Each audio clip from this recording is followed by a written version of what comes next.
अजमेर जिले के विनय नगर में मंगलवार को न्यायालय परिसर में एक अजीबोगरीब माहौल देखने को मिला, जब एक युवक किसी वाहन पर सवार होकर कोर्ट पहुंचने की बजाय घोड़े पर सवार होकर कोर्ट परिसर में पहुंच गया। युवक के इस अंदाज को लेकर हर कोई चर्चा करने से पीछे नहीं रहा। इसके साथ ही युवक की ओर से दिए गए तर्क पर भी न्यायालय परिसर में मौजूद लोग हंस पड़े। सब धंधे ठप हो गए हैं कोरोना काल के अंदर, तो डीजल पेट्रोल इतना महंगा हो गया है कि मोटरसाइकिल निकालने की हिम्मत ही नहीं करती है। इसलिए इसके अलावा और कोई साधन था नहीं मेरे पास में, काम धंधे सब जानकारी के अनुसार विजयनगर निवासी 138 NI एक्ट के मामले में आरोपी प्रेम प्रकाश खत्री कोर्ट में पेश होने घोड़े पर सवार होकर पहुंचे थे। युवक खत्री के इस अंदाज में कोर्ट पहुंचना वहां मौजूद लोगों में चर्चा का विषय बन गया। दूसरी ओर युवक खत्री ने यह कहा कि कोरोना काल में एक और जहां काम धंधे ठप हो गए, वहीं पेट्रोल और डीजल की कीमतों में बेतहाशा वृद्धि हो गई। बढ़ती महंगाई के चलते वाहन को घर से निकालने की इच्छा ही नहीं करती।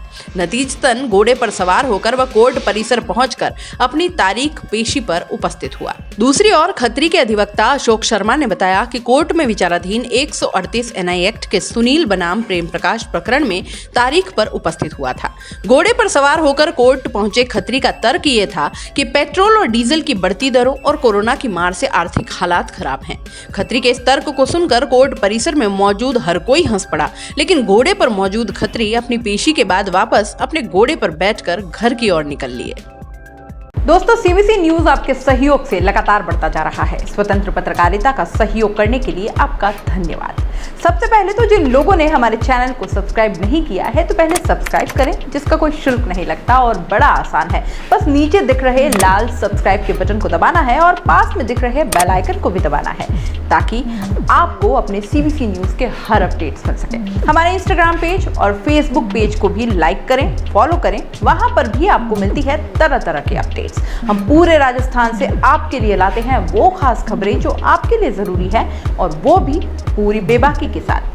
पत्रकारिता के इस मुश्किल दौर में आपकी आवाज जिम्मेदारों तक पहुंचाना ही हमारा लक्ष्य है, और ये आपके सहयोग के बिना संभव नहीं है। हमारा सहयोग करें, स्वतंत्र पत्रकारिता में अपना योगदान दें और ज्वाइन बटन पर जाकर सदस्यता लें, चाहे सबसे छोटी सहायता के रूप में ही क्यों न हो। जनता की बेबाक आवाज बने रहें, उसके लिए सहयोग आपको ही करना है। सब्सक्राइब करिए और ज्वाइन बटन पर क्लिक कर सदस्यता ग्रहण कीजिए।